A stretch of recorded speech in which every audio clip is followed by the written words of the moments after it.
Fala galera, tudo bem? Começa agora mais uma edição do 3A Pode Mais, que tem patrocínio de Powerade, Irmãs da Terra e Barcelos Esportes. Eu sou Mário Dias Ferreira, estou com Armando Barcelos e Karen Casalini, beleza? Fala aí, Mário, beleza? Olha, hoje vamos debater volume, performance, intensidade com um especialista no assunto, professor, pesquisador, PhD em ciências com pós-doutorado em fisiologia do exercício pela Fiocruz. Seja muito bem-vindo, Roger de Moraes, pioneiro no triatlon. Muito obrigado pelo convite, é uma grande satisfação estar aqui com vocês. É uma honra nossa e a honra vai ser você abrir com uma pergunta já bacana, porque esse aqui é uma inspiração para você e para muitos da categoria, da modalidade. Bom, com certeza, muita gente não conhece o Roger, até porque já se passaram muitos anos, né, que ele não corre mais profissionalmente o triatlon, mas eu tive a grande oportunidade de ter o Roger como minha grande inspiração quando eu comecei a minha carreira. Quando eu comecei a carreira, eu olhava para o Roger e falei, cara, será que um dia eu vou chegar lá a ser, ser um triatleta como o Roger era? Porque o Roger simplesmente ganhava tudo, era uma referência para a gente, era um cara dedicado, né, como é até hoje em tudo que ele faz.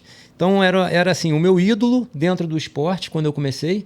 Tinha o Roger, tinha o Dolabella também, que era outro grande amigo meu, que também brigava com o Roger lá pau a pau. O Roger, no início, né, levava um pouquinho mais vantagem, depois o Beto veio e a briga continuou grande. Mas, enfim, o Roger foi a minha grande referência quando eu comecei a minha carreira. E hoje eu tenho o prazer, né, de estar com o Roger aqui como um amigo, né, depois de longas datas, né, estamos falando aí de mais de 35 anos, quase 40 anos para trás. É uma honra receber você aqui, Roger. E eu já queria abrir com uma pergunta, né? A pergunta que eu quero te fazer é a seguinte: você, quando começou no triatlon, foi referência no triatlon. Depois abandonou as pistas, começou a estudar. Foi referência como fisiologista, né? Fez PhD, foi pós-doutorado, foi referência dentro da sua área. E eu soube também que você entrou para o jiu-jitsu e foi faixa preta de jiu-jitsu. Cara, qual o segredo, né, de você tentar ser sempre o melhor em tudo que você faz? Não, na verdade, não se trata de querer ser o melhor, é simplesmente de tentar se dedicar e se entregar ao máximo aquilo que você faz e que você faz porque você gosta. Mas vamos lá, cara, muita gente se entrega e não chega lá, né? A gente sabe que, por exemplo, muita gente treina e quer ser o melhor, mas falta aquele algo mais, né? Você consegue expressar, né, em poucos minutos a diferença de um cara que é esforçado para um cara que consegue chegar? Então, vamos tentar separar esse chegar, né? Chegar aonde, né? Quando você fala de alto rendimento no esporte, você, obviamente, tem uma contribuição genética que isso daí não dá para mudar, né? Então, isso daí, assim, talvez, se eu tivesse continuado a carreira, eu não tivesse alçado um patamar mais alto do que eu já tinha alcançado, né? Eu parei de competir em 92, depois daquele atropelamento, porque eu tive uma fratura e minha perna ficou mais curta e já tinha problema mecânico para correr e piorou mais ainda o problema. Verdade. Né? Então tem esse aspecto genético, mas tirando o aspecto genético, que você vê que tem gente que tem facilidade para fazer as coisas, né? Você tem o aspecto da vontade. Eu acho que era uma frase que eu dizia antigamente, né? Que tudo depende de muita vontade. É você ter paixão por aquilo que você faz e persistir. Eu me lembro, assim, você estava falando toda essa introdução interessante sobre mim, né? De você, depois num triatlo de Belo Horizonte que eu ganhei, e que você estava sentado no meio-fio, eu sentei assim do teu lado, alguma coisa, você falou assim, pô, não sei o que eu faço para ganhar. Eu falei, isso não faz nada, só continua fazendo o que você está fazendo que vai chegar a hora. Mas acontece que muita gente desiste no meio do caminho. Isso é verdade. Né? Mas você também começou já com 17 anos, em 83, primeira prova de triatlon no Brasil. Você logo foi campeão aqui no Rio de Janeiro, né? Foi o triatlon do Café Brasil. Café do Brasil, isso. Foi uma conjunção de fatores, né? Porque eu morava em Belo Horizonte, era nadador, tinha entrado para a equipe do juvenil lá do Minas. E o treinador, na primeira sessão ali, falou que era interessante que os nadadores corressem. Aí eu comecei a correr maratona. Então, quando eu li sobre o triatlon, eu li sobre o Ironman. E me interessei por aquilo, né? Eu já nadava, já corria, então só faltava pedalar, né? E Então, quando eu corri em 83, esse triatlo, eu já estava treinando desde 82 para correr o Ironman de 83. Ah, você já estava com interesse em correr o Ironman? Não, já estava treinando com o Alberto Clerc, que foi o primeiro treinador ali da época, que treinou esse pessoal todo ali. Inclusive, eu comecei a treinar antes deles irem para o Havaí, que eles foram antes, os primeiros brasileiros foram em 82. Foi o Beto, o Ripper. Não, o Gaglianone foi depois, né? Não, Ripper, Beto e Ronaldão. Tá. E aí depois eles foram de novo e eu fui, e nessa segunda leva se juntou o Jacaré. Foi aí então que eu conheci as portas para o jiu-jitsu, que você também mencionou aí. Ah, legal. Que também é um pioneiro do triatlon, né? Isso é interessante. Agora, você naquela época estava treinando para competir. Agora você prepara as pessoas para que elas possam treinar com desempenho, com intensidade, e não que precise treinar muito, mas com qualidade. Como é que é o trabalho do fisiologista do esporte para quem é do alto rendimento e para quem está começando também está nos acompanhando? Então, para o alto rendimento, eu diria que é treinar muito.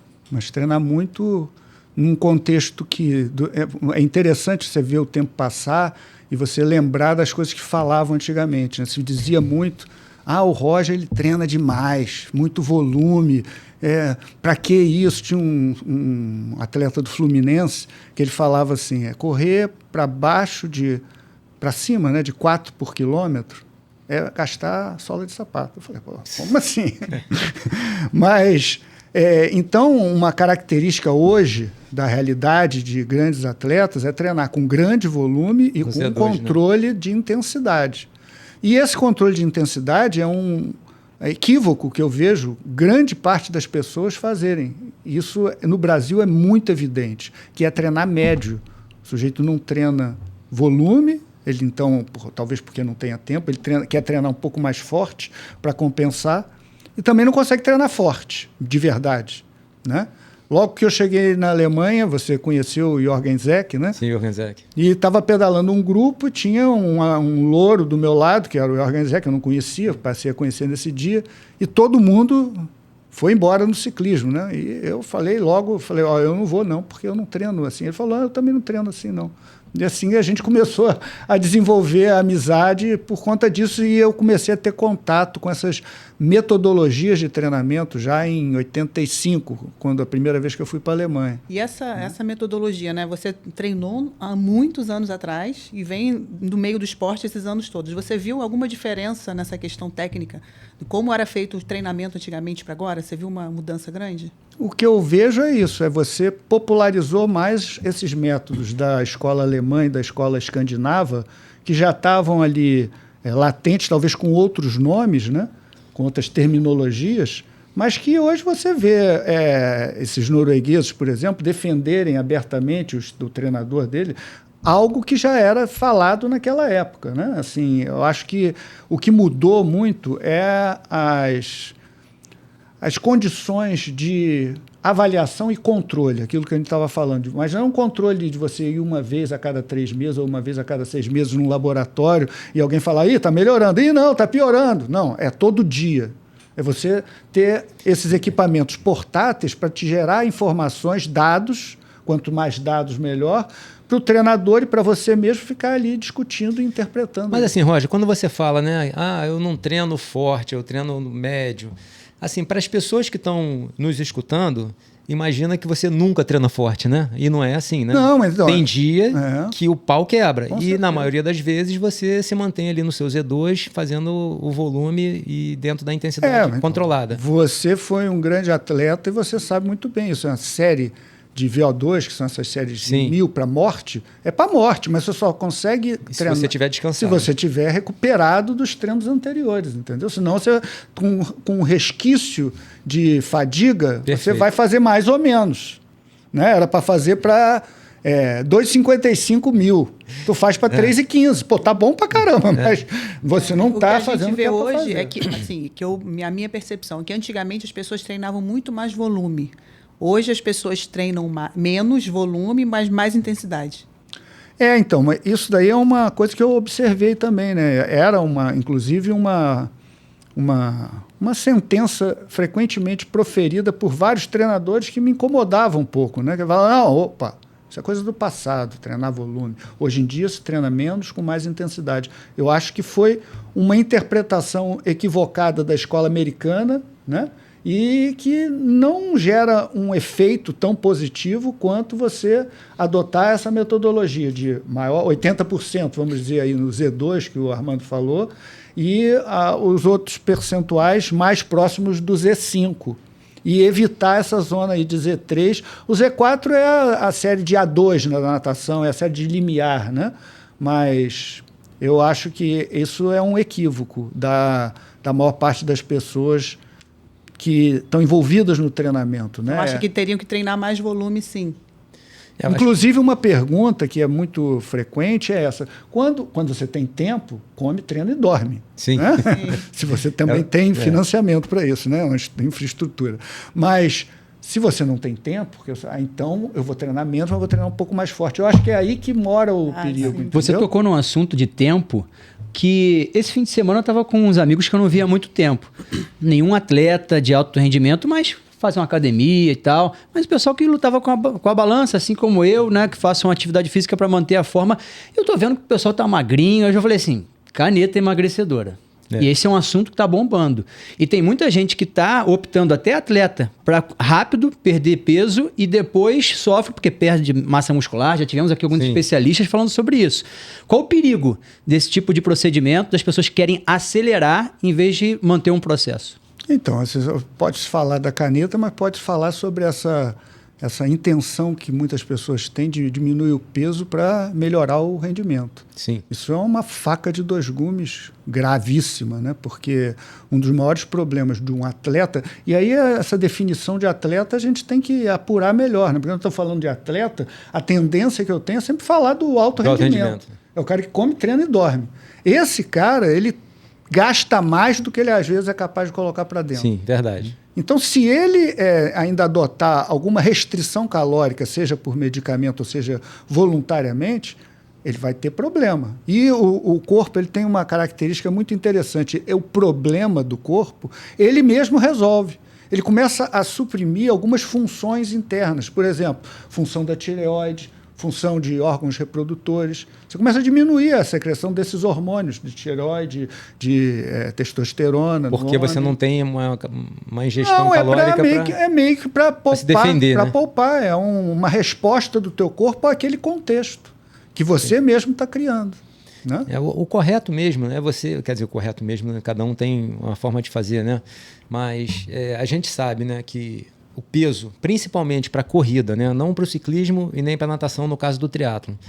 Eu tenho uma métrica que eu costumo dizer o seguinte: você, obviamente, quando não entra nesse processo degenerativo do corpo, mas você tem um ganho de mais ou menos de 2 a 3 segundos por quilo por quilômetro.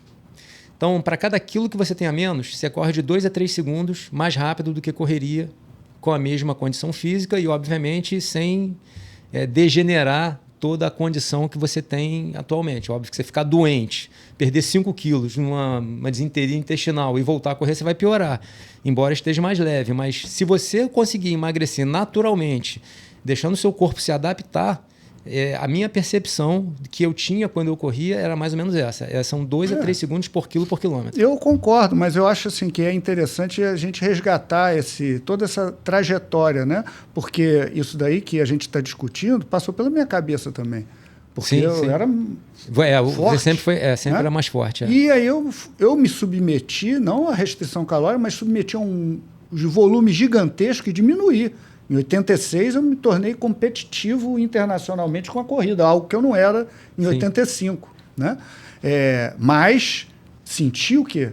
Senti que houve um prejuízo na potência do ciclismo. Sim. Então tem esse trade-off que você tem que balancear, né? Então, por exemplo, esse Blumenfeld agora, né? Esse cara é ele fora da curva. Mas ele emagreceu, não sei se você tem visto agora. Mas emagreceu. Emagreceu, diminuiu aquela barriga, está sem barriga. Não, aqui não é uma barriga, aqui é um barril. Assim, ele está sem barril. Você olha de frente e de lado, é a mesma espessura, ele é um robô, assim. Por isso é que é impressionante. Todos esses dados... Mas é biotipo dele, né? Todos esses dados que eu falo que são possíveis de serem coletados agora quase que diariamente são importantes para você ver esse equilíbrio, né? Olha, Você já vê. para aí, agora você não pode perder mais, porque senão vai começar a comprometer demais o ciclismo. O ciclismo é fundamental no triatlo. Então, eu acho que o alto rendimento é quando se exposto, né, a esse tipo de controle, é que a maioria das pessoas não tem, né? Como é que você vai ter essa informação de qual é a melhor otimização entre o seu peso e a sua performance, simplesmente, né, vendo qual é a direção do vento? Não, você tem que medir mesmo e testar durante vários anos para você se entendendo, porque cada um é de um jeito, né? Tem gente que é um pouquinho mais magro e se sente bem assim. Eu, quando tentava emagrecer, acontecia exatamente o que você estava falando, eu piorava o pedal, melhorava a corrida, e a gente ia tentando se encaixar ali, ficava fraco. Eu sempre fui, como você, um pouco mais forte do que a média das pessoas, né, que faziam o nosso esporte, e tentava me defender daquele jeito, né? Mas sabendo que assim, aquela questão do peso é fundamental para quem quer correr bem. E hoje o triatlon basicamente se define na corrida. As pessoas que nadam, né, principalmente na parte olímpica, né? No Ironman é um pouco diferente. É outra prova, né? Porque é outra prova. Vácuo, né? Agora, você pega um Blumenfeld, voltando ao caso dele, explica aí, Roger, como é que um ser humano consegue atingir uma marca de 101 de VO2 máximo? Cara, isso é quase impensável uma coisa dessa. Então, primeiro vamos falar sobre essa possibilidade. Ela existe. Então, existe porque existem relatos, né? Existem relatos na literatura e em publicações científicas de ciclistas júnior, um ciclista júnior, por exemplo, Sven Devski, alguma coisa assim, é um norueguês também, que foi campeão contra-relógio, depois parou de competir para estudar, que tinha o VO2 de 96,7, alguma coisa assim, documentado. Novinho, né? Ainda. Novinho ainda. Mas essa história do VO2 ela é muito interessante, acho que é o que talvez mais interesse os nossos ouvintes, né? Então, primeiro, me lembro depois de falar sobre esse caso do Christian Blumenfeld, né? Mas vamos entender o que é o VO2. O VO2 é a capacidade máxima do seu organismo de captar o oxigênio, aí ele vai entrar lá no alvéolo, no pulmão do alvéolo, e se difundir para os capilares e entrar para a circulação. Espera aí, a primeira parte só. Depois da segunda parte é a capacidade máxima de transportar esse oxigênio até os tecidos, no caso, o tecido muscular. E a terceira parte, que também é super importante, que é a capacidade desse tecido usar esse oxigênio. Não basta você oferecer se o tecido não for capaz de usar. Como o ser humano tem uma capacidade pulmonar, se você não tiver nenhuma um aumento, alteração da espessura do alvéolo, o oxigênio se difunde com muita facilidade para o capilar, a respiração pulmonar não é um limitador. Então, tradicionalmente, se considera que o VO2 máximo é o produto do débito cardíaco máximo, que é a máxima velocidade de circulação do sangue, pela diferença arteriovenosa de oxigênio, que é essa capacidade do músculo consumir o oxigênio. Entendi. E o que é o débito cardíaco máximo? É o produto entre volume de ejeção, que é a quantidade de sangue ejetada por contração do coração, e frequência cardíaca, a quantidade de contrações. Frequência cardíaca ela tem um máximo, mas o volume de ejeção pode aumentar, porque o coração vai aumentando de tamanho. Né? Então, e vai aumentando a função cardíaca de bombeamento. A vazão do sangue ele aumenta tanto por contração ou por volume injetado, né? Sim, quanto mais volume você recebe, mais você consegue ejetar aquele volume para a circulação, porque o coração é capaz de fazer isso. Né? Então, a primeira adaptação que você observa num treinamento, após 20 dias, assim, treinamento de endurance, é o aumento da quantidade de sangue, basicamente da quantidade de plasma. Isso faz com que o ventrículo encha mais, e aí, enchendo mais, ele tem que fazer mais força para ejetar aquele sangue. Se você vai fazendo isso ao longo dos anos, ele vai ficando mais forte, ele é um músculo. Sim. Né? E uma grande capacidade cardíaca é um fator determinante desse VO2 máximo. E você tem outras adaptações periféricas muito importantes, que é o aumento da vascularização. Você aumenta a capacidade de distribuição desse oxigênio, formando novos vasos, que é um processo que naquela época se achava que era impossível, e depois se demonstrou que é possível. De um vaso, nasce aqui um broto e começa a surgir um outro vaso. E isso vai aumentando a capilaridade Não é só de capilar, é de arteríola também, que são vasos com musculatura lisa. Isso é mais impressionante ainda, porque você tem uma camada muscular ali e dali nasce um broto e você forma esse processo. Isso pode ser a explicação de que quem faz esporte há muitos anos tem mais facilidade do que as pessoas que começam mais tardiamente? Pode ser, embora você tenha alguma involução das adaptações se você fica parado sem fazer esse esporte, né, que você vinha fazendo. Mas algumas adaptações você consegue preservar. Dos capilares é uma interessante. Talvez seja a explicação bastante elucidativa dessa de por que quando o sujeito infarta, com 50 anos, a mortalidade, se ele era fisicamente ativo, é menor do que se ele não era fisicamente ativo. O que é que ele tem? Talvez ele tenha mais irrigação dos tecidos e aquela célula não morre como morreria num indivíduo sedentário. Mas tem a questão genética também, né? Tudo isso. Genético é aquela história que eu falei, né? Genético está sempre presente em maior ou menor grau, tanto para o alto rendimento quanto para a saúde. A gente tem um caso muito triste, né?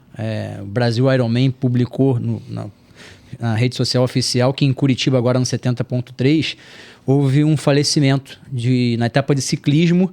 Não foi divulgado ainda o nome da vítima para preservar a família, nem as circunstâncias estão sendo apuradas, mas sempre que morre alguém numa competição de alto rendimento, fica aquela dúvida, que aqui a gente já esclareceu várias vezes, mas é sempre bom falar, né, que por mais que tivesse equipe médica, o atendimento foi levado para o hospital. Pode acontecer, né? Em qualquer momento, no esporte em geral. Mas como é que você vê esse tipo de notícia quando acontece num evento que as pessoas, teoricamente, são muito bem preparadas, né? São atletas bem preparados, mas a visão de quem conhece, de um fisiologista, de quem já esteve ali dentro competindo, quando morre uma pessoa, claro, é muito triste, machuca, mas para também mostrar para as pessoas que isso acontece, né? Pode acontecer a gente andando na rua, né? Então, a gente tem que pensar nisso, né? Assim, todo atleta tem que ter um acompanhamento médico, falando mais uma vez desse atleta de alto rendimento, né? Uhum. Então, um acompanhamento médico para saber se as condições estão adequadas à prática. Para manter aquele ritmo, talvez. Mas acontece o seguinte, elas podem estar adequadas no momento que ele fez a avaliação. Isso é muito importante de ser dito, né? Não quer dizer que não é, então não adianta fazer. Não, tem que fazer. Porque às vezes tem condições que são crônicas, você identifica num exame desse. Mas tem outras que não são crônicas, são episódicas. Não acontece nunca, em 50 anos. Acontece um dia, né? Por exemplo, fibrilação ventricular, que leva à morte súbita, é uma decorrência muitas vezes associada a fisiopatologias difíceis de serem diagnosticadas, principalmente no atleta de alto rendimento. Por quê? Porque o coração não aumenta de tamanho. Tem uma patologia, que é a cardiomiopatia hipertrófica, que o coração também aumenta de tamanho. Só que tem ali algumas características que diferenciam uma adaptação da outra. Mas isso às vezes não fica muito claro. O médico precisa ter muita experiência com o atleta, que é uma coisa que no Brasil não é tão comum. Imagina na Escandinávia, que em 1950 já tinha os esquiadores, né? Sim, que são os maiores veadores, né? Esse Ostrom, que é um livro clássico da fisiologia do exercício, ele já relata, em 1970, VO2 de 85, né? Que foi coletado lá com os esquiadores de cross country ski. Né? Sim, então, o que eu quero dizer assim, essa questão cultural ela é muito, muito interessante porque ela impacta tudo. A prática do esporte e também os cuidados que você tem na prática desse esporte. Agora, no caso de morte súbita, o corpo dá uns sinais quando está no treinamento ou pode ser mesmo algo que aconteceu ou uma carga de treino excessiva? Você acha que isso pode ter alguma relação? Ou, às vezes, a pessoa também fica um tempo sem procurar o médico? Você falou, tem que ter um acompanhamento. Às vezes o atleta está... Sabe como é que isso é chamado na literatura? De gray zone. Ou seja, uma área cinzenta. Ninguém sabe, porque às vezes dá indício, às vezes não dá. Às vezes dá e você não percebe que está dando. Né? Às vezes não dá. Não tem assim uma estatística. E é possível, isso não é uma evidência científica, mas faz sentido. É possível que alguns atletas que tenham alterações genéticas da função cardíaca tenham benefícios dessa alteração no início, na juventude. que possibilitem um alto rendimento e que isso depois possa vir a causar algum tipo de complicação. Possível é. Ninguém pode dizer que não é uma hipótese. A ciência funciona assim. Observação, hipótese, aí depois você desenvolve um método para poder testar se aquela hipótese é verdadeira ou falsa. Isso ainda não foi testado, mas é uma hipótese. E é que acontece, muita gente vê muita gente irresponsável, né? Que sai para treinar sem a média, sem fazer exame e pega situações meio que extremas. Uma coisa que eu acho que é interessante, que merece ser mais entendida, é, por exemplo, essa história de pedalar. Pedalar no Rio de Janeiro, especificamente, né? Não tem lugar para pedalar, porque você vai ser atropelado, né? Então, o cara pedala o quê? 4 horas, de 4 às 6, é a janela que ele tem para pedalar nessas áreas específicas, né? E para isso ele tem que acordar às 3. Sim. Se ele acordar às 3, ele sacrifica a coisa mais importante que permite a recuperação dele de um dia para o outro, que é o sono, né? E se você sacrifica o sono, qual é o impacto de você ficar sacrificando cronicamente o sono sobre a sua fisiologia geral, né? Claro, quando começar a afetar teu rendimento, talvez você faça alguma coisa, mas o triatlon ele tem outra característica interessante. É um esporte, tudo bem, ganha o mais rápido naquela distância, mas ele tem um componente submáximo, né? Você não bate no teto ali do VO2 e arrasta. Não. Você vai ali num percentual daquele do VO2 teu VO2. máximo. Exatamente. Então, nesse percentual, você negocia, principalmente quando tu é amador. Ah, não, vou um pouquinho mais devagar, mas continua indo. Eu corria, por exemplo, para 5 por quilômetro. Né? Agora, para correr para 5 por quilômetro, eu estaria correndo no mesmo esforço para 5,15. Não, mas eu forço um pouquinho e continuo em 5. E nesse forço um pouquinho, porque o corpo já não está funcionando direitinho, entendeu? Então tem muita coisa para ser observada, é muito complexo, e às vezes eu fico me perguntando, será que isso se justifica para o amador? Porque tem amador profissional, né? O amador profissional que come, treina e dorme. É o que mais tem hoje. Ele quer saber também tudo isso, né? Quer saber. Mas eu fico pensando no amador que faz por prazer, muito embora a característica do triatlon tenha sido essa nos últimos 40 anos, né? Já era meio elitizado. Ele ficou mais elitizado ainda, as coisas estão todas muito caras, né? Isso tem um componente, né, que diferencia de outras modalidades, como a corrida. Né? A corrida é muito mais democrática, né? Popular. E aí você pode encontrar esse sujeito que faz sem nenhum tipo de estresse. Né? Ele corre. Simplesmente corre. Não deu para correr hoje, tudo bem, eu corro amanhã. Sim. Não, o cara do triatlo já é mais neurótico, né? Sim, vou correr. Mas se você agora, for olhar para ver, o cara que só corre por correr, joga bola por jogar sem fazer um acompanhamento, o número de mortes é até muito maior. Não, você está falando assim, o cara que joga bola... Um sedentário que vai jogar no fim de semana, vamos pegar, né? Vai pro churrasco, come, é complicado. Você está indo para um outro extremo, que é o extremo do sujeito que não faz atividade física nunca e faz esporadicamente. Sim, com certeza. Isso daí não tem adaptação nenhuma para sobreviver a um eventual... O caso do Bussunda, né? Que eu ia até dar esse exemplo aqui agora. O cara que não fazia nada de esporte regularmente, vai para churrasco, toma sua cerveja já é diurético, né? Vai embora potássio, vai embora tudo ali, o cara fazendo esforço. Acho que eu não sei qual é a substância que é a reguladora cardíaca, que quando você urina, você acaba eliminando em excesso, né? Quando você bebe em excesso. E aí gera-se problemas de coração quando o cara faz o esporte sem estar preparado por conta da ausência dessa substância. Eu não sei se é sódio ou potássio, um dos dois, me corrija aí. O maior problema do futebol de final de semana é a característica do futebol. Não é correr 8 quilômetros que cada um corre. Se você começar forte 8 quilômetros, o que vai acontecer? Vai morrer. Vai cansar e tu vai correr devagar, não vai? Agora, no futebol é diferente. Porque você está parado e a bola vai e vem um cara correndo e aí você quer disputar a bola com o cara. Então, é alta intensidade intermitente. Isso daí exige muito do coração. Tá aqui a frequência a 100 e ir para 180 de uma hora para outra, né? Assim, várias vezes. Variações assim o tempo inteiro. E sem estar preparado, né? Mas é essa a questão, né? Sem estar preparado, está exigindo muito do coração. Não é? É verdade. Uma pessoa mais velha, né? Acima começa 40 mais, 45 mais. O estilo de treinamento, ele tem que mudar? Tem, porque uma das características da pessoa mais velha é Estamos ficando velhos, né? Estamos ficando velhos. Mas eu não sinto, você sente? Não olha pra mim, não, porque eu Não, eu sei porque que ela perguntou isso, porque eu treinei. Cara, eu vou pra piscina todo dia, Roger. Eu tento me suicidar, cara. E não consigo, cara. Mas, pô, eu vou com. É igual se eu estivesse treinando pra Olimpíada. Não, tudo bem. A vontade continua a mesma, né? Mas o corpo às vezes não responde. Não, com certeza. O não é mais interessante é essa recuperação que a gente está falando. Ela é muito mais lenta. Né? Demora muito mais. Então você tem que ter mais estratégia para poder treinar, mais planejamento, mais controle ainda. Não, mas a vantagem é que a gente, assim, para quem, no meu caso, eu faço um esporte só, eu antigamente fazia 3, então a gente tem tempo de recuperar, né? 1h30 de esporte só tá tranquilo.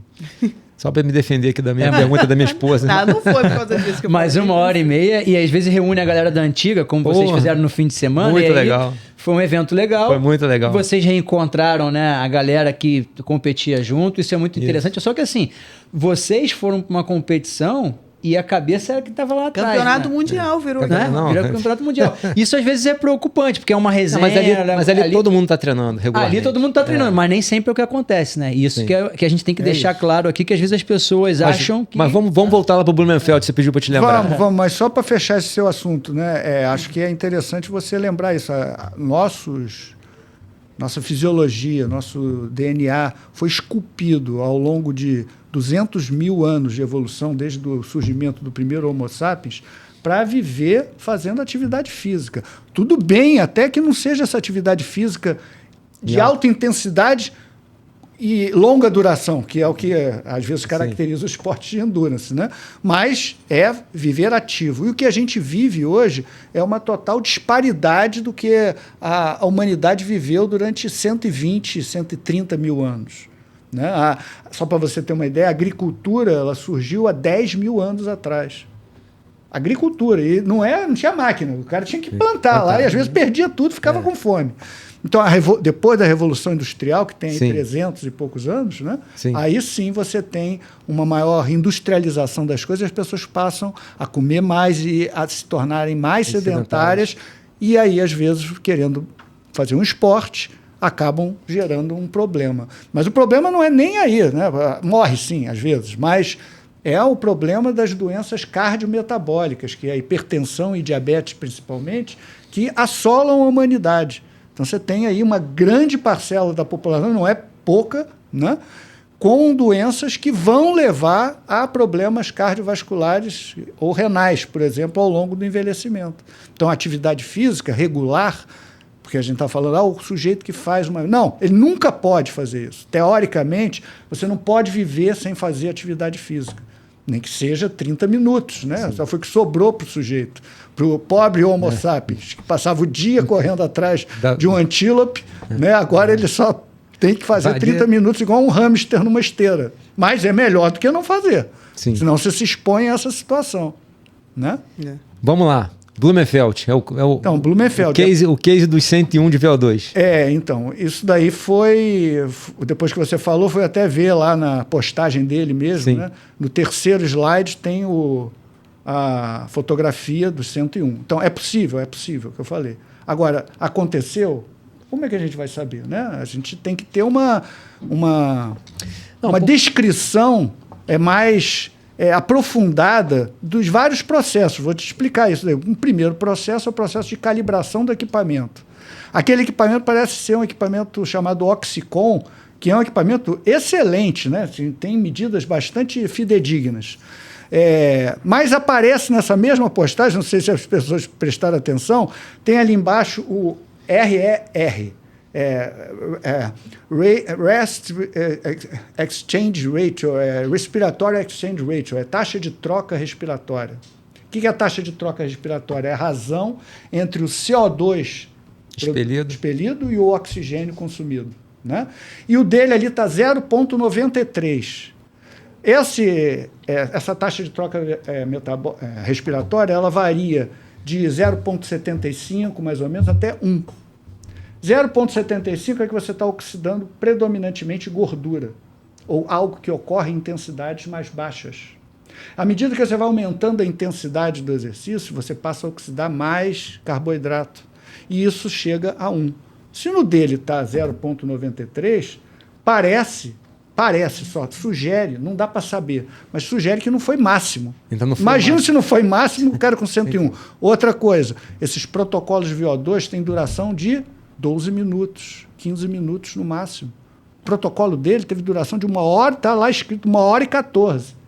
Tudo bem que esses protocolos de avaliação de VO2 de atletas, tipo ciclista e triatleta, são mais longos mesmo, algo que muita gente ainda não compreendeu. Eu mesmo adoto protocolos de 40 minutos, por exemplo, mas de 1 hora e 15 nunca adotei. Então tem algumas informações que levam a suspeitas. Será que é fake?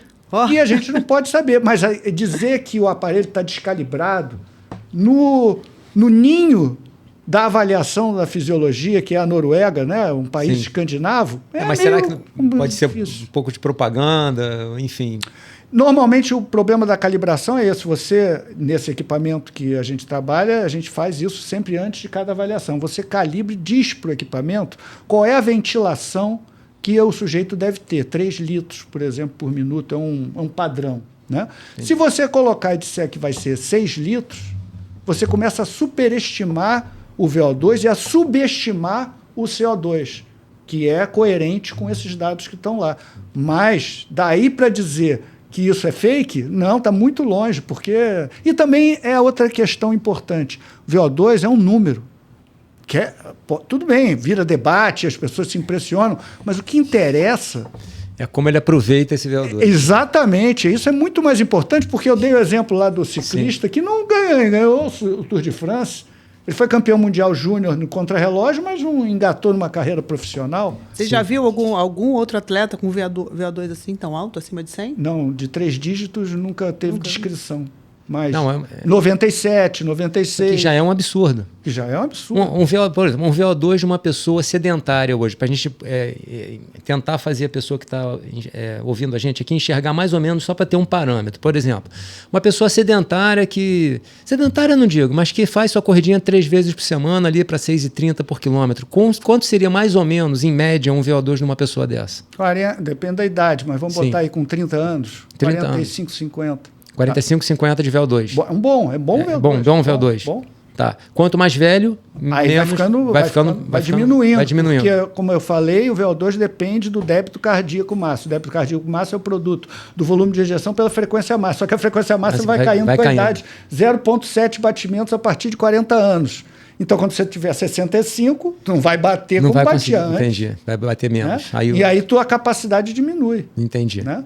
Então é normal, é natural. Mas é isso que é importante das pessoas entenderem. Eu posso ter um VO2 máximo aqui e o outro tem um VO2 máximo aqui. Só que o meu limiar do lactato, que é o LT2, o segundo limiar, que é a zona 4, desse cara daqui está aqui. E desse cara aqui está aqui.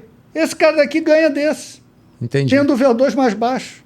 Por quê? Porque ele consegue usar mais do VO2 máximo dele do que o outro. Entendi. Agora, isso que o Armando falou, de uma pessoa que corre 3 vezes por semana, faz essa atividade, tem que, para monitorar, para saber o VO2, às vezes não treina com uma assessoria, um relógio, aquele relógio é legal de acompanhar, de poder, ou como é que vai fazer? Infelizmente não é. Porque as pessoas às vezes querem um equipamento, investe muito nisso. O relógio é interessante, porque também é a coisa de você olhar... Acho que a cultura do esporte ela vai sendo construída assim, de geração após geração. A minha geração é a do Armando, aí vem outra, e as pessoas vão... E daqui a 30 gerações, aí você construiu finalmente uma cultura, se isso sobreviver 30 gerações. Né? Quando o triatlo fez 30 anos, eu falei lá que era o maior mérito do triatlo foi ter sobrevivido. Isso é um grande feito. Mas, então, na nossa época, quando lançaram, a gente usava tira. É muito mais preciso. Aí foi se popularizando, o cara, vou lançar aqui um reloginho, espectrometria para poder medir aqui. Ajuda, mas é altamente impreciso. Né? E tem horas que você não explica porque que tua frequência está do jeito que está. Tem vários relatos de várias pessoas diferentes, de várias assessorias diferentes falando isso. Tá, mas já falei para ela usar a fita, e não funciona também essas estimativas. Mas dentro, com a fita cardíaca, essas medições de VO2, a gente consegue usar isso como parâmetro para poder treinar e evoluir? Não, com a fita cardíaca você consegue usar o parâmetro de frequência cardíaca. Sim, né? mas basicamente através desse parâmetro, com os algoritmos entre batir, porque assim, pelo que eu entendo, né? Pela própria medição, porque a gente mede só o bumbum, né? Só o coração, mas lá na fita cardíaca ele consegue medir várias curvas dentro desse espectrograma aí que tem de cardíaco, ele consegue ver várias... Ele te dá outras informações adicionais à da frequência cardíaca, se você estiver usando a fita, mas que são distintas do consumo de oxigênio. Isso é uma outra coisa. Mas o que você está falando é muito importante, inclusive, para aquele parâmetro de recuperação pós-exercício de um dia para o outro. Se você medir todo dia de manhã, não é a tua frequência cardíaca, é a tua variabilidade da frequência cardíaca. Porque ali você tem aquela... Todo mundo já tem uma ideia de um eletrocardiograma, né? Tem uma onda P, QRS, T. P, QRS, T. Então, esse negócio aqui do eletrocardiograma tem 2 picos. Essa distância entre os picos varia, não é igual. É igual quando a gente está fazendo exercício, quando tem um estímulo do sistema nervoso simpático, adrenalina muito alta, aí fica tudo igual. Mas em repouso, varia. E essa variabilidade da frequência cardíaca, quanto maior ela for, melhor. Melhor é um indicador de recuperação pós-exercício. Quanto menor a variabilidade, ou seja... Se ficar tudo certinho... Ficar tudo igualzinho, pior. Sinal do quê? Que você ainda está com um resíduo do treinamento que tu fez no dia anterior, na manhã do dia seguinte. Porque você ainda tem ali adrenalina, simpático ativados. É por isso que, por exemplo, o relógio, você precisa de X dias para se recuperar do treino, porque ele informa, né? O Garmin diz, você precisa descansar mais tantas horas antes de fazer o próximo treino. Sim, é por isso. Esse daqui, por exemplo, ele mede, tenta medir isso, mas foi o que eu falei. A precisão tem que ser com a fita cardíaca. Né? Tá. Mas sim, ele ajuda. Nesse sentido, ajuda. Então, se você usar as coisas do jeito que elas deveriam ser usadas, aí você tem informações precisas, mas não de VO2. E como treinar sem correr risco? Tendo, claro, uma avaliação, manter um treinamento monitorado, o ideal é esse. Mas nem todo mundo, às vezes, tem um tempo para ir ao médico sempre com o período que deveria ser. Qual é a sua dica para quem está aqui, um leigo, alguém que está querendo começar no esporte, manter uma frequência, começar aos poucos, né? Fazer aquela caminhada, depois ir aumentando, porque a gente aqui não vai falar só de alta performance. Tem muita gente que está aqui nos acompanhando que quer se inspirar num Armando Barcelos, mas primeiro tem que roer o ossinho, né? Vai devagar, né? Então, é isso mesmo, é ir devagar. E devagar, e o que é o devagar? Devagar sempre. O cara não tem relógio, não tem nada, ele vai conversar. E a constância também, né, Roger? Constância, regularidade, isso que ele está falando é fundamental, né? Que é tão óbvio que a gente às vezes não fala, mas é óbvio pra gente, mas não é óbvio pra muita gente. Mas essa questão da intensidade ser regulada não é pela frequência, é bom frequência cardíaca, é bom monitorar, quanto mais dado melhor, mas um parâmetro ótimo é você poder manter uma conversação com o teu colega. Você vê hoje as pessoas estão muito reféns também da tecnologia, né? Muita gente não consegue sair sem um relógio, sem um medidor de potência para bicicleta. E não sei se isso talvez até prejudique um pouco o feeling do atleta. Ele sentir o corpo dele, conhecer melhor. Eu acho que sim. Mas eu acho que também tem um lado positivo, que isso ajuda as assessorias, né? Porque deixa um profissional receber esses dados e passar para você. Né? É verdade. Caramba, cara, acho que mudou muito, né? A verdade é essa, né? Acho que mudou muito. Eu convivi dentro de quando eu comecei e eu lembro que, aquele Katai solar, que era o primeiro equipamento que a gente tinha, uma televisão gigante lá que a gente usava para fazer as nossas medições de quilometragem. E hoje, cara, é tudo via GPS, né? Com medição de potência, que é o grande parâmetro hoje, que a velocidade não quer dizer nada, a potência que é o que dá tudo. E mais agora, com os equipamentos, né? Que você até falou que representa alguns, que trazem, que eu acho que pouca gente ainda conhece e muito pouca gente usa, que são os parâmetros que você pode ver o desgaste que você está tendo em relação enfim, tanto a parte mineral do corpo, ou a medição do VO2, ou a medição da capacidade fisiológica que você tem, que você estava acabando de explicar para a gente. Então, todas essas medições conjuntas, e se você conseguir usar elas, né, no seu dia a dia, o que eu acho que 99,9% não fazem, poderia ter um ganho ainda maior em relação ao autoconhecimento para você atingir um patamar maior dentro do esporte. Perfeitamente. Então, vamos perguntar, quem corre aqui? Eu. Qual é o seu limiar de zona 2? Para você saber quando é que você vai correr 25 quilômetros de uma intensidade confortável. Mas o que é o confortável? Não, e o problema, Roger, é o seguinte... O problema é que isso muda. Mas... Daqui a 20 dias está melhor. Então, você tem que estar em cima, marcando, para poder acompanhar a melhora. Mas que pouca gente... Por exemplo, você tem um treinamento lá no seu Z2 lá, que você está... Você precisa correr a 5h15. É aquilo que você falou. Aí sai uma galera para correr... Deu que você sabe que todo mundo se empolga, daqui a pouco 5h15 vira 5 minutos, daqui a pouco está 4h50 e 4h45 e escolheu um bom negócio todo. Uma lista de erros de treinamento, um erro, a menos que seja um amigo seu, que você vai falar, olha só, a gente vai treinar assim, tá bom? Sim. Tá bom. E então, aí não vai. Aí a gente vai devagar. Né? Agora, treinar em grupo é suicídio, né? Porque não existe treinar em grupo. Tem as vantagens e tem as desvantagens. Bom, a vantagem eu vou deixar o meu treinamento de intervalado, não vou fazer o treinamento de intervalado, vou marcar o treinamento de intervalo, vai virar um treino forte, vai virar competição. Sim, eu vou para lá para matar alguém. É mais ou menos isso que acontecia. E assim, fazer isso todo dia... Você até a gente falando de treinamento, eu vejo hoje muitos técnicos não são muito a favor de um descanso semanal, né?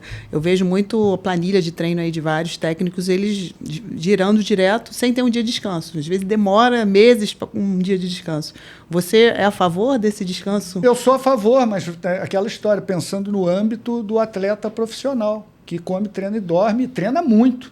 E ele precisa de um dia para poder recuperar. E esse atleta, ele pode eventualmente fazer alguma coisa, cair na piscina e nadar solto. Isso não vai ser nada para ele.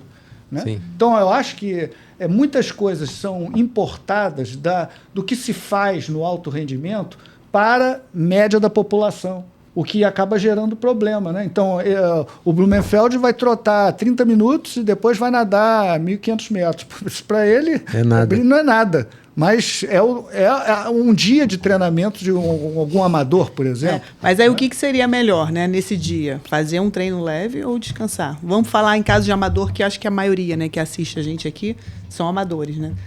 Eu apostaria no descansar. Sabe? Um dia na semana, eu acho que é bastante razoável.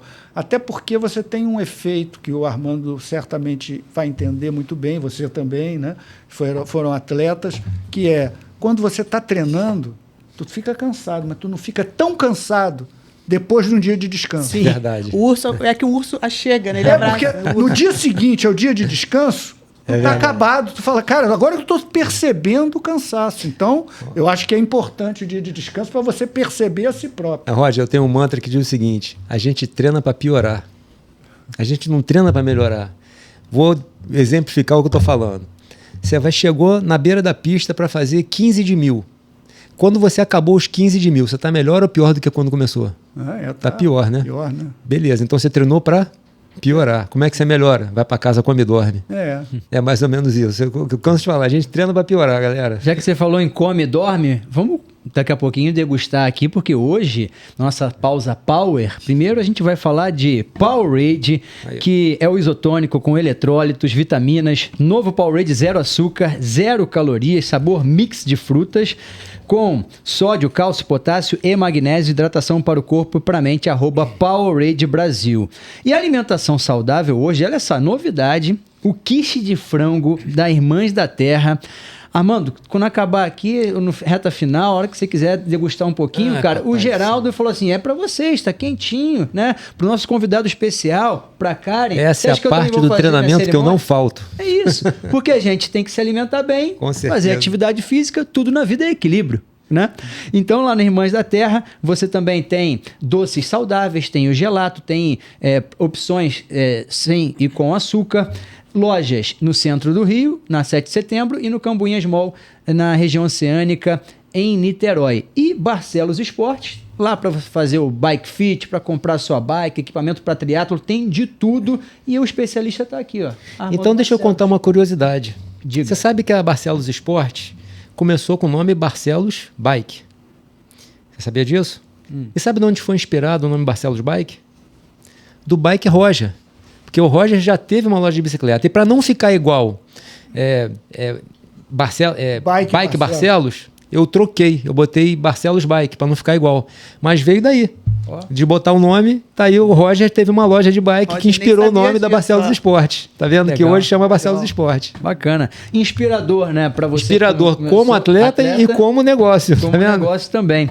Bom, o Roger, diga uma coisa. O seu lado atleta, você disse rapidamente que teve um momento da vida que teve um acidente, né? E acabou também priorizando os estudos, teve uma pausa na carreira, porque você veio e é um baita de um especialista, como eu listei aqui, né? Da Fiocruz, cientista, fisiologista do esporte. Como é que foi essa sua parada e essa mudança de chave do triatleta para a carreira acadêmica? Foi traumática, como tudo na vida, como acontece sem que você queira que tenha acontecido, né? Então, até 87 eu ainda competia no Brasil, 88, 89 eu fiquei competindo só na Alemanha. Você chegou a tentar voltar um tempo. Não, então, você morou na Alemanha, então? Sim. Quanto tempo? De 84 até 89, né? Quase 90, né? Mas voltava sempre, né? Em 90 a gente teve um problema, que em 87, 86, final de 86 para 87, depois que eu ganhei aquele Mar del Plata do Dirk, a Winning, que era a equipe que contratava lá as grandes estrelas da Europa, Rob Barel, Jorgen Zek, o próprio Dirk, me colocou dentro dessa equipe. Eu passei, então, daí veio aquela roda campanhola, aquele material todo de alto nível, né? E esse patrocínio ele acabou no final de 89, né? Acabou a equipe. Em 90 eu não tinha patrocínio, vocês viveram isso, o patrocínio aqui sempre foi insuficiente, né? E eu vivia às custas do esforço do meu pai, né? E o meu pai não estava muito satisfeito com aquela situação, então ele falou, olha só, não pelo dinheiro, simplesmente pelo futuro, né? Pensando qual vai ser o futuro desse jovem, né? Ele então me deu um ultimato, falou, olha só ajudo se tu terminar a faculdade. Daí, então, parei na metade de 90 para concluir os estudos e voltei em 92 para correr o Ironman de 93. Já estava tudo certo. Aquela volta que você começou a me ver lá em Santos, aqui em Niterói. A gente competiu junto em Niterói, eu lembro. Foi numa expectativa de voltar a competir, que eu queria ter um bom resultado em Holt e depois de novo no Ironman, que era o que eu tinha feito lá em 88. E aí veio o acidente, né? E aí veio o acidente. Aí com o acidente, houve outro acidente. Mas como é que foi esse acidente? Fui atropelado, estava correndo eu e mais 2 atletas no recreio. O carro pegou a gente por trás e eu tive uma fratura exposta da tíbia. E aí essa fratura exposta foi em bisel, então ela não ficava parada no lugar direito, né? E aí teve um erro médico ali que piorou a situação, me deixou 1 ano com a perna engessada, depois eu tive que quebrar a perna com outro médico na cirurgia para botar o osso no lugar. Mas aí eu perdi, porque tudo encurtou, né? Os vasos encurtaram, não dava para esticar o vaso, porque o vaso vai perdendo ali a pressão, né? Entendi. E aí perdi 2,5 centímetros da tíbia esquerda, eu tinha o fêmur um pouco maior, então no final ficou 1,8, que não é tanto, mas é ruim, né? Principalmente para quem tinha já um problema mecânico para correr, né? Era fruto de muito esforço. Ia ter que ter mais esforço ainda. E sem dinheiro, aí ficou difícil. Aí tinha uma tia minha, que era pesquisadora, faleceu agora até recentemente, da Fiocruz. Foi da Fiocruz, ela era física, mas eu era da área da fisiologia, mas ela tinha muito conhecimento. E sugeriu que eu fizesse concurso para a Fiocruz. E eu fiz nessa expectativa de quê? De transferir toda a dedicação e a disciplina que eu tinha no esporte em algo relacionado ao esporte, ou à fisiologia do esporte, do exercício, em algum lugar que eu pudesse entrar ali naquela caverna e não sair nunca mais, né? E foi isso que aconteceu. Eu fiquei 20 anos na Fiocruz, só saí agora para coordenar o laboratório de microcirculação do Hospital Clementino Fraga Filho, da UFRJ. Hospital do Fundão. Do Fundão. Agora, você falou que foi traumático. Não, foi traumático porque eu não queria parar de competir. Né? Mas hoje, botando na balança, com uma carreira bem sucedida... Não, com certeza. Né? Você vai superando... A vida é isso, né? Você ficar superando os traumas e a degeneração que se institui com alegria.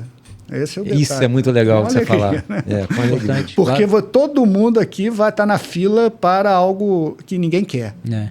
Mas você tem que encarar com alegria esse processo e até esse processo de transformação de quem você era e de quem você é hoje. Né? Não, com certeza. Isso aí, por isso que eu queria trazer essa mensagem mais para o final, porque é um exemplo a ser seguido. Como a gente já trouxe aqui a Márcia Ferreira também, que deu o exemplo dela. A Marcinha também teve acidente dela. Sofreu 2 acidentes, pedalando, tem assessoria. Hoje ela consegue passar para os alunos como você hoje passa para os seus pacientes e para todo mundo que está nos acompanhando.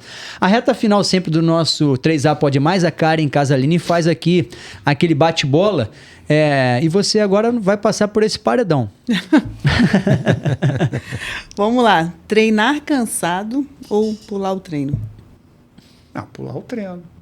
Pular o treino é a metodologia, mas eu não sabia fazer isso direito.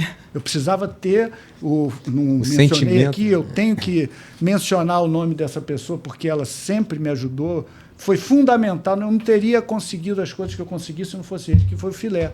Filé, porra. Grande o Filé. Filé. Estava ali casado com o Filé praticamente. Eu ficava de moto às vezes, 4, 5 horas ali debaixo da chuva. Filé é um cara isso? incrível, Então, né? É a pessoa que te conhece, às vezes, melhor do que você. Ele falava assim... O Filé ainda dá treino hoje?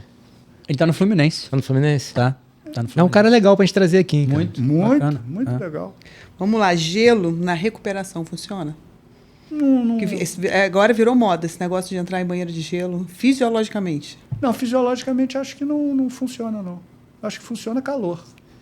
Não, mas Do pós-treino, Você aumenta o fluxo sanguíneo. Para que eu quero diminuir o fluxo sanguíneo? Mas porque o gelo é um vasoconstritor, né? Vasoconstritor. E também tem uma ação anti-inflamatória. Mas eles dizem que gera uma porção de hormônio que faz bem para a saúde quando você cai numa banheira a 8 graus e fica lá fazendo creaking, né? O pessoal chama de creaking. E que tem uma recuperação. Não tem evidência. Não tem base científica nenhuma isso. Não tem evidência de que isso... Não, assim, tenta-se montar uma metodologia para explicar as coisas, né? Mas não tem evidência de que o gelo promova uma recuperação tão eficaz quanto o sono, por exemplo. Não, o sono é indiscutível, né? O sono é o nosso doping natural. Né? Pois é. Maior erro do atleta amador? Treinar médio. Treinar médio. É o maior erro. É esse daí. É sair com os amigos e querer competir com os amigos. É não ter tempo. Hoje era para fazer 15, vou fazer 4 para a morte. Pronto, já é outro treino. Né? É outro não treino. Tem essa... Então, treinar médio e sem planejamento. Né? Você tem que ter um planejamento, tem que saber para onde você está indo. Né? Então, é uma coisa cultural. É aquilo que eu falo lá da escola alemã, da escola escandinava. Isso daí está, assim, falar o óbvio para eles. Né? Falar, o arroz com feijão, né? O cara, assim, ciclo de volume, intensidade, recuperação. Então, tem tudo lá esquematizado, planejado. Se você treina assim sem saber para onde está indo, você não vai para lugar nenhum. Não tem resultado, né? Pois Verdade. Vamos lá. Treinar leve é perda de tempo? Não. Treinar leve é fundamental para gerar adaptações. A gente falou muito do coração, da distribuição, não falou das mitocôndrias. As mitocôndrias, elas têm um grande problema, que é se você começa a acelerar muito a produção de energia ali dentro, ela começa a produzir muita espécie reativa de oxigênio, que é popularmente chamada de radical livre, que começa a detonar as funções da própria mitocôndria. Então, aumentaria mais ainda o tempo de recuperação. Então, treinar leve gera estímulo para gerar novas mitocôndrias, melhorar a tua capacidade de receber lactato e oxidar esse lactato. Então, os níveis de lactato nunca sobem tanto porque você tem muita vazão para dar, porque você treinou de uma maneira onde você consegue treinar alto volume sem se desgastar excessivamente e está pronto para treinar no dia seguinte. Vamos lá. E um triatlonzinho? Rola ou não rola de novo? Não, acho que não. Pô, Roger. Não rola, não. Rola mais não? Qual o seu próximo desafio aí esportivo? Vai ter algum? Eu acho que agora o desafio é se manter ativo. Né? Você ainda continua fazendo jiu-jitsu? Continuo fazendo tudo. Né? Pedalando, nadando, correndo. Muito menor volume. Nado 1, 2 vezes na semana. Tá. Pedalo no rolo, pedalo na academia. Entendi. Né? Corro na esteira, mas se manter ativo. Acho que isso é importante, né? Nós já somos sexagenários. É verdade. Você está com quantos anos, Roger? 60. 60? Você tem minha idade, então. Tenho, totalmente, igualzinho. Eu, você e Alexandre são da mesma idade. Vamos lá, mensagem final, uma dica aí para atleta. Vamos falar para atleta amador, né? O que você diria em relação a treinamento para um atleta amador que está nesse mundo aí há anos, que às vezes ele fica meio perdido, está treinando certo, que não está, o que fazer, se está seguindo um caminho. O que você daria de dica, assim? A dica é testar. Sem testar, é tentativa. Testando é ciência e possibilidade de melhorar, de se desenvolver. Então, testar é avaliar, saber o que está acontecendo. Você tem o que se chama de carga externa. O que é carga externa? É a potência, é a velocidade, é o ritmo. Tudo isso é o que você vê. Mas qual é o impacto daquilo dentro do teu corpo? Que é a carga interna. Um dos parâmetros é a frequência cardíaca, mas ele é pobre, só ela. Então, você tem que ter outros indicadores. Estava contando para o Armando, além desse analisador de gases portátil, tem hoje implementos relativamente baratos que conseguem medir o consumo de oxigênio no músculo de interesse sem fazer coletas invasivas, como, por exemplo, ficar sangrando a pessoa toda hora para poder medir o lactato. Né? E já existe esse aparelho disponível. Sim, amplamente utilizado. Os noruegueses mesmo usam. Direto. Né? Tá. Ô, Roger, qual é a página que você mostra todo esse seu trabalho pela internet, né, nas redes sociais também, para quem quiser mais informações, mais detalhes? A gente aqui acho que conseguiu mostrar bastante, né, dessa sua experiência, toda essa bagagem, mas quem quiser mais informações pode procurar o quê? EcoFiex. EcoFiex.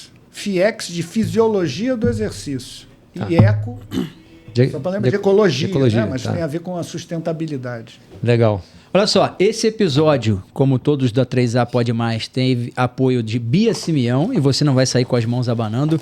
Esse aqui é um cookie muito saudável, maravilhoso. É a sobremesa, porque agora é hora de, se você quiser, fica à vontade também para degustar, porque eu sei que para fechar... Você não, você daqui a pouco. Porque para fechar os episódios... Quem dá a palavra final é o triatleta olímpico. Enquanto ele fala, eu vou degustando aqui o quiche de frango da Irmãs da Terra. Que beleza, hein, Mário? Muito bom, hein? Bom, Roger, para finalizar aqui, não posso deixar de agradecer a tua presença, né? Você foi super solícito aí quando eu te liguei. Mas para quem não te conhece, cara, o Roger foi um dos percursores aqui do triatlon nacional. Foi o primeiro grande atleta, né, a despontar aqui dentro do cenário nacional e trazer conquistas internacionais aqui para o Brasil dentro do esporte. Então, foi pessoas como o Roger que despertou interesse como o meu e de outros vários atletas que hoje também estão aí, né? Assim como eu despertei para outros atletas, o Roger foi uma das pedras fundamentais, né, dentro desse esporte.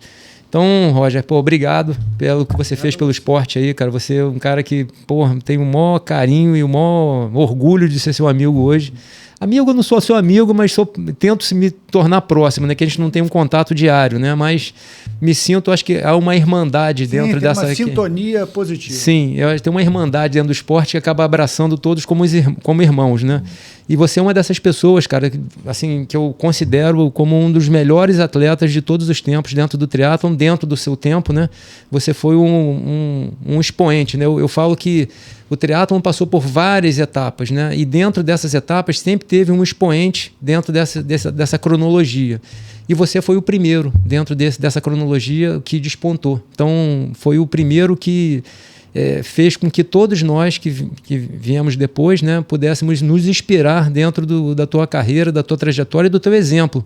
É uma das coisas que eu sempre procurei copiar, foi a tua força de vontade, né? Eu sabia que você se dedicava muito, embora eu não tivesse muito contato contigo, mas eu sabia, através dos cochichos, né, que a gente tem dentro do métier esportivo, eu sabia, né, que a dedicação que você tinha para fazer o que você fazia me contaminou e me fez ser o que eu fui, né, tentando seguir esse mesmo caminho. Então, meu agradecimento aí, fica aqui o meu tietismo, né, que eu estou tietando aqui. O Roger é um cara que, sempre foi uma inspiração para mim. Obrigado por ter vindo e valeu, cara. Vamos para a próxima aí. Só não vou lutar jiu-jitsu, mas vou continuar minha natação. Valeu. Valeu, obrigado, Armando. Valeu. Fico muito agradecido com todas essas palavras e Estou aí à disposição de vocês. Beleza. Eu preciso. E muita serenidade, né? Falando, explicando. Sim, pô. Né? Porque é um assunto, às vezes, muito específico. E se a gente falar de forma muito técnica, as pessoas não entendem. Então, você sabe e tem o dom da palavra também. Então, isso é muito legal, né? De quem teve ele lá dentro, tá agora do lado de fora. Você também tem o dom da palavra, agora você está liberado. Pô, então agora posso comer. Agora você pode então, comer à vontade. É Porque o ele mais chefe queria também. Ele não Roger, estava vamos se lá. aguentando. Vamos lá, porque a gente está finalizando aqui o nosso episódio do 3A Pode Mais, com o patrocínio de Powerade, Irmãs da Terra, Barcelos Esportes, apoio Bia Simeão. Um prazerzaço ter você aqui conosco. Fique à vontade. Lá nos cortes, compartilha também. Indica o 3A Pode Mais para a turma, né? Para você também poder ter aí um pouco mais de conteúdo. A lista que a Karen está preparando, que o Armando também aqui, ele liga ali, pega o celular, Roger, pinta lá no 3A Pode Mais. É assim, porque esse cara aqui é uma fera, né? E bem alimentado, então imagina. Aí como já é que vai ser era. o próximo. Muito bom. Valeu, gente. Grande abraço. Valeu, Tchau, pessoal. tchau. Obrigado aí pelo papo aí. Valeu.